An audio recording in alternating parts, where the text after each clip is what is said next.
procedures be taken before depriving someone of their life, liberty, or property, as well as by restricting the actions that the government can take. Natural rights philosopher John Locke said, "The supreme power cannot take from any man or any part of his property without his own consent." And this concept was best achieved through the creation of due process. Due process reinforces the idea of social contract theory and that it protects the natural rights by limiting the government that was created by the people. Whether in early colonial charters or in the Sixth Amendments dedicated to due process, limited government and social contract theory are deeply rooted in the American way of life. The Declaration of Independence proclaims that all men are created equal, that they are endowed by their Creator with certain unalienable rights, that among these are life, liberty, and the pursuit of happiness. Philosophers such as John Locke and Charles Montesquieu continually emphasize the importance of maintaining a person's natural or inalienable rights. Our founders understood the necessity of these rights created through the Fourth through the Eighth Amendments to ensure that the government does not deprive a person of these rights without due process of the law.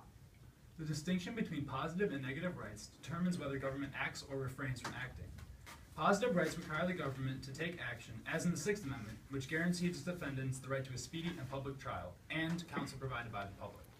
A negative right is one that restricts the government's power. For example, the First Amendment prevents the government from making a law that violates one's freedom of speech, religion, press, and assembly.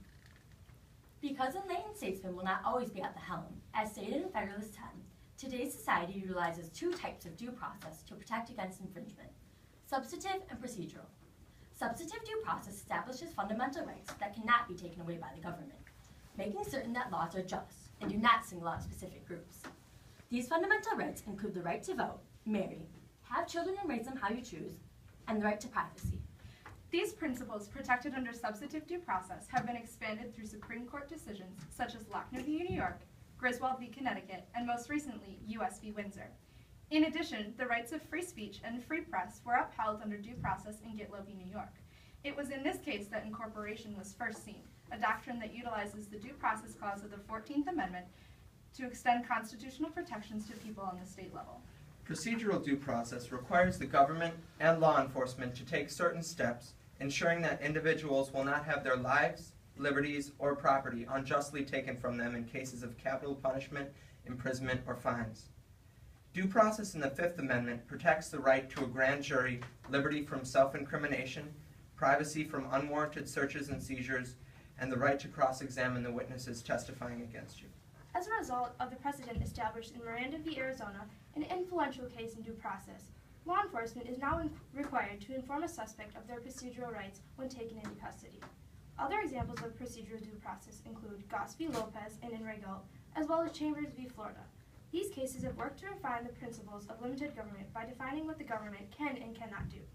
James Madison, one of the most esteemed founding fathers, understood the significance of due process as seen in Federalist 51, where he wrote, "You must first enable the government to control the governed, and in the next place, oblige it to control itself." Due process has been a virtue that has been a vital part of creating a limited government and allowing for people's inalienable rights to remain free of infringement from the government. This now concludes our statement. We are ready for your follow-up. Okay, so why don't I start off with the first question. Someone mentioned the difference between positive and negative rights. Can you give me an example and tell me which in your view is more important? Well, a positive right would be something that requires the government to do something to support it. So, for example, providing counsel would be an example of a positive right. I'd like to disagree and say that a negative right is more important, as in the First Amendment, because without the ability to have rights that cannot be restricted by the government, you can't really truly have a limited government.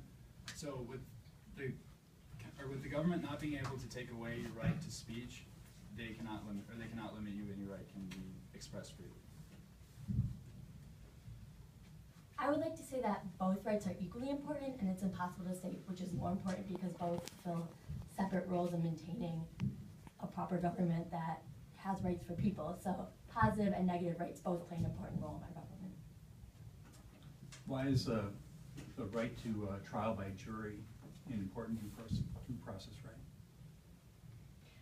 Well, I believe that if we only had one single judge making your decision of your future if you decide to violate the social contract and break a law established by the government. I think that is, you have a greater chance of having a more biased opinion, and by having a jury of 12 people or a jury of your peers, it provides for a more equal opportunity that you will see a more just outcome. Also, this supports the idea that people are the fountain of authority, because you're putting the decision into the people's hands instead of just a singular judge. Yeah.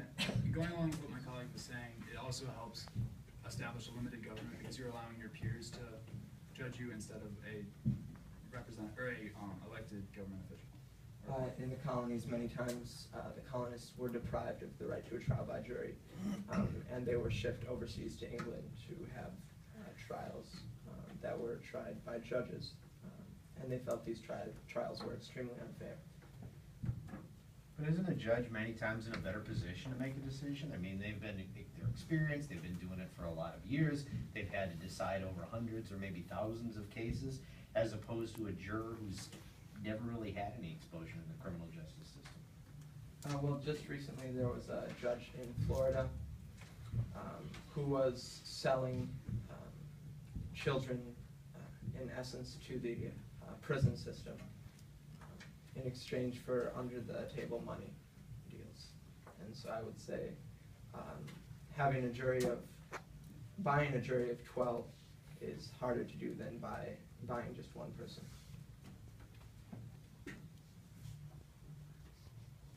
Are there any other Sixth Amendment rights that are examples of limited government? I believe that a speedy trial is another example of limited government, because without such right guaranteed to the people, what's to say that the government wouldn't put off your trial indefinitely and keep you in jail? Just to be clear, is your position that you support limited government? Yes.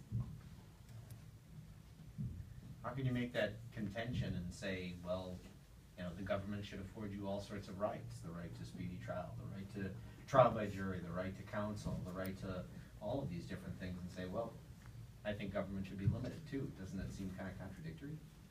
I think, As Americans, we are in this social contract theory where we have rights, and without these rights being protected by the government through amendments, then we have no specific way to know if the government is going to be sure to keep these rights.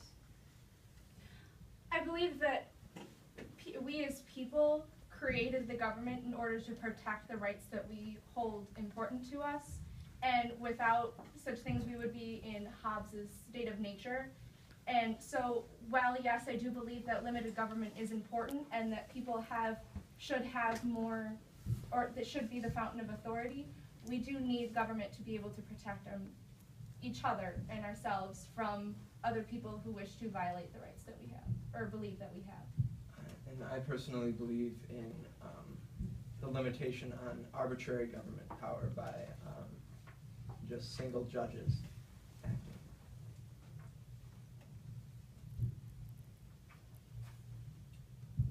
All right, I'll go.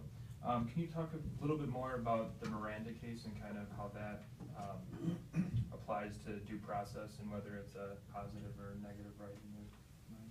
While in Miranda v. Arizona, Ernesto Miranda was not read his rights before taken into custody, so his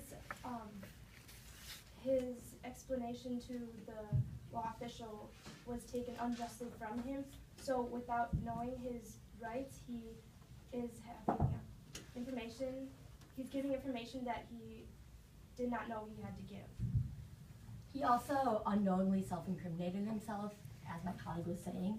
So this case sort of set a precedent that now we have to have our Miranda rights saved to us before we can be taken into custody. So it was a very important defining case in our nation's history.